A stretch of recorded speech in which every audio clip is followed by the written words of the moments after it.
مسلمان ہیں، آخرت کتنی عظیم چیز ہے۔ مومن کی قبر جنت کے باغوں میں سے باغ ہے۔ اللہ اکبر، یہ 2 گز زمین کا ٹکڑا نہیں ہے، صرف یہ نظروں کا دھوکہ ہے، اس کے اندر تو کائنات آباد ہے۔ بلکہ رسول اللہ کا فرمان ہے مومن کی قبر کتنی بڑی ہے، غور کیجئے، نبی رحمت کا فرمان ہے، اللہ کے رسول کا فرمان ہے۔ خدا کی قسم، اگر مومن کی موت پتہ چل جائے تو انسان کا دل مرنے کو چاہے، اگرچہ ہم مرنے کی دعا نہیں کرتے، ہم انتظار کرتے جب بلاوا آئے گا، جب جائیں گے، اس لیے کہ یہ دنیا کیا ہے اور قبر کیا ہے، لیکن مومن کی قبر منافق کی نہیں، کافر کی نہیں، اللہ کے باغی کی نہیں، اللہ رسول کے وفاداروں کی قبر کیا ہے؟ آقا ارشاد فرماتے ہیں وہ جنت کے باغوں میں سے باغ ہے۔ کتنی بڑی ہے قبر، کتنی بڑی ہے، کتنی بڑی۔ آقا فرماتے ہیں تمہاری دنیا کے سامنے ماں کا پیڑ کتنا چھوٹا ہے، مومن کی قبر کے سامنے دنیا اتنی چھوٹی ہے۔ غور کیجئے، جب دنیا اتنی چھوٹی ہے، یعنی دنیا ماں کے پیٹ کی طرح اور قبر دنیا کی طرح، تو ذرا غور کیجئے اتنی بڑی دنیا جب قبر کی وسعت کے سامنے ماں کے چھوٹے سے پیٹ کی طرح نظر آئے تو قبر کتنی وسیع ہوگی۔ مومن کی قبر، اس میں نہریں بھی جاری ہے، اس میں باغات بھی ہیں، اس میں جو ہے وہ ایک دوسرے سے ملاقات بھی ہے، قبر میں جس سے چاہو ملاقات کرو۔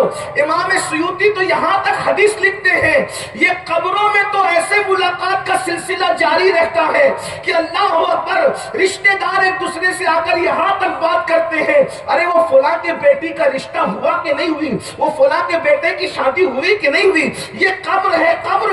اللہ اکبر، اندازہ فرمائے تو مومن کی قبر بڑی عظیم ہے، پھر اس میں رسول اللہ کا دیدار ہے، اپنے مرشدوں کا دیدار ہے۔ ذرا غور کیجئے تو وہ قبر ہے، لیکن کس کی؟ مومن کی، مومن کامل کی۔ تو یہ ساری چیزیں یاد دلانے کے لیے یقین، اور آج کل مسلمانوں کو یقین نہیں ہے الا ماشاءاللہ آخرت پر، آخرت کی باتیں تو کرتے ہیں مگر آخرت پر یقین نہیں ہے۔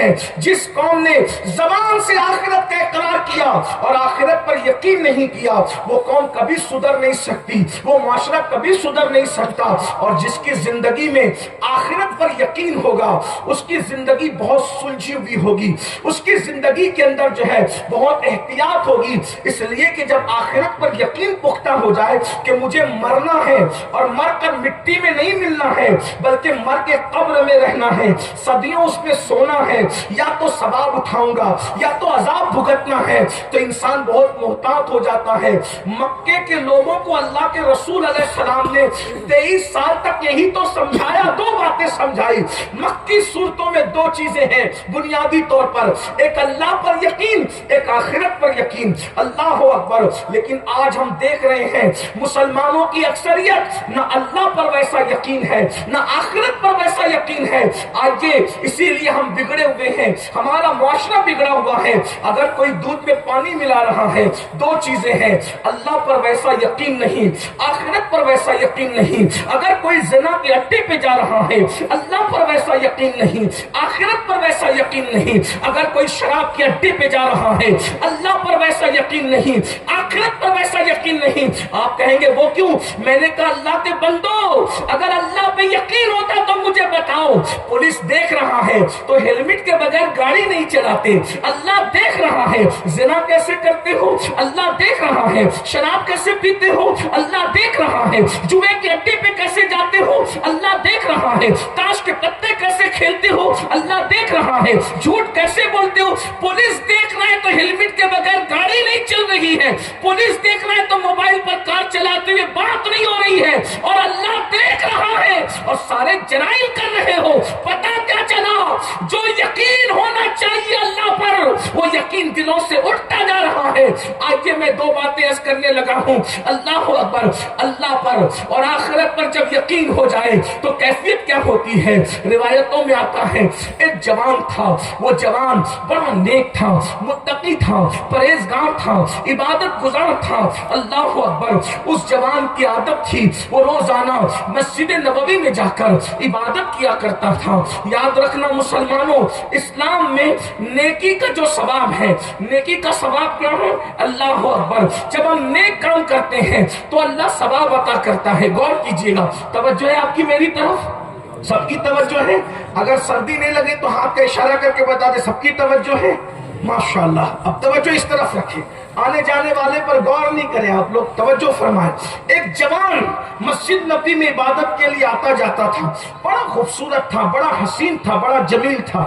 یاد رکھیے، نیکی کی اسلام میں جو اہمیت ہے اس سے زیادہ گناہ سے بچنے کی اہمیت ہے. وہ جوان آتا ہے جاتا ہے، آتا ہے جاتا ہے. ایک لڑکی اس کو دیکھتی ہے اور دیکھنے کے بعد اس کی خوبصورتی پر اس کا دل آ جاتا ہے. اور وہ کون سا دور تھا؟ خیر القرون تھا. اللہ اکبر. سیدنا فاروق اعظم کا دور خلافت تھا، لیکن پھر بھی بگاڑ تو پیدا ہو ہی چکا تھا. اللہ اکبر.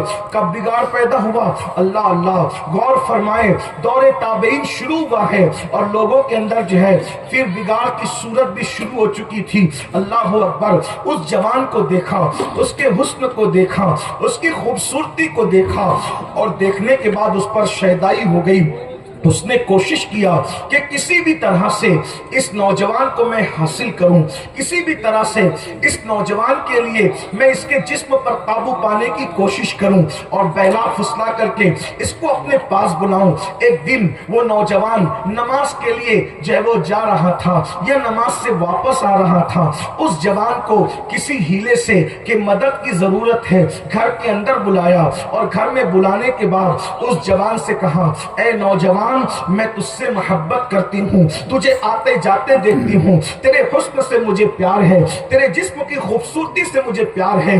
اللہ اکبر. ذرا غور تو کریں، یہ کیسی گھڑی ہوتی ہے کہ جب کوئی عورت انسان کو، مرد کو گناہ کی دعوت دیتی ہے. اور یاد رکھنا یہ وہ مقام ہے، اللہ کے رسول صلی اللہ علیہ وآلہ وسلم ارشاد فرماتے ہیں، جب کوئی حسن والی اور اعلیٰ نسب عورت انسان کو گناہ کی دعوت دے، انسان کو برائی کی دعوت دے اور وہ اس پر قابو بھی رکھتا ہو، پھر یہ سوچ کر کے اللہ دیکھ رہا ہے، خدا کے خوف کی وجہ سے انسان اس کو چھوڑ دے، وہ گناہ نہ کرے، ایسے انسان کو اللہ قیامت کے دن عرش کا سایہ عطا فرمائے گا، عرش کے سائے میں جگہ عطا فرمائے گا. اور اللہ اکبر. ایک حدیث پاک یہ بھی میرے آقا کی ہے، اللہ کے رسول علیہ الصلوۃ والتسلیم فرماتے ہیں، اگر کوئی خوبصورت لڑکی کا حسن تمہارے سامنے ہو اور تم اس کو دیکھنے سے نظریں پھیر لو، اللہ اسی وقت بے حساب تمہیں جنت نعیم کا مستحق قرار دیتا ہے. بے حساب. صرف اس گناہ سے بچنے کا صلہ دیکھو، بے حساب جنت نعیم کا مستحق قرار دیتا ہے. اللہ اکبر. تو اس لڑکی نے گناہ کی دعوت دی اور دعوت دینے کے بعد اس جوان سے کہا، مجھے اپنے جسم سے لذت اٹھانے دو. وہ نوجوان نے جیسی گناہ کا سننے کے بعد لرز گیا، کیونکہ آخرت پر اور اللہ پر جب یقین ہو کہ اللہ دیکھ رہا. ابا دیکھ رہے ہو تو لوگ سگریٹ نہیں پیتے، پیر صاحب دیکھ رہے ہو تو لوگ گٹکا نہیں کھاتے، اللہ دیکھ رہا ہے سب کچھ. قرآن کہہ رہا ہے وما قدر اللہ حق قدری. تم لوگوں نے اپنے اللہ کی وہ قدر کی نہیں جیسے قدر کرنے کا حق تھا. مسلمانوں کو پھر مسلمان بننے کی ضرورت ہے. یہ شہادت گہے الفت میں قدم رکھنا ہے. لوگ آسان سمجھتے ہیں مسلمان ہونا اور بہت آسان ہے کافر کا مسلمان ہونا، بہت مشکل ہے مسلمان کا مسلمان ہونا. اقبال نے کہا تھا، چمی گویم مسلمانم بلرزم.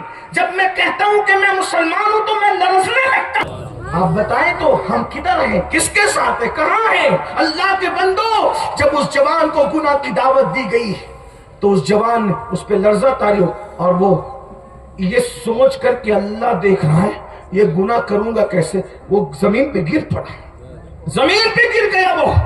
وہ لڑکی کو بھاری پڑا یہ کام. اس نے سوچا کہ یہ تو مصیبت آ گئی. اس نے مردہ سمجھ کر کے جلدی سے اس کو وہاں سے کنیز کے ساتھ اٹھایا، اٹھا کر کے گلی میں ڈال دیا. اس پر اللہ کا خوف اتنا طاغی تھا کہ اللہ دیکھ. میں سوچتا ہوں کہ اگر یہ جذبہ ہمارے دل میں بیٹھ جائے نا کہ اللہ دیکھ رہا ہے. علماء سے پوچھو اگر یہ عقیدہ ہو کہ اللہ نہیں دیکھ رہا ہے آپ مسلمان نہیں. اور علماء سے یہ بھی پوچھو اللہ دیکھ رہا ہے پھر بھی گناہ کر رہے ہو تو اب اپنے بارے میں خود سوچو کہ اللہ دیکھ رہا ہے ہم کیا کر رہے ہیں. سوچئے تو صحیح نا. 500 کی پینلٹی بچانے کے لیے ہم ہیلمٹ پہن کے نکلتے ہیں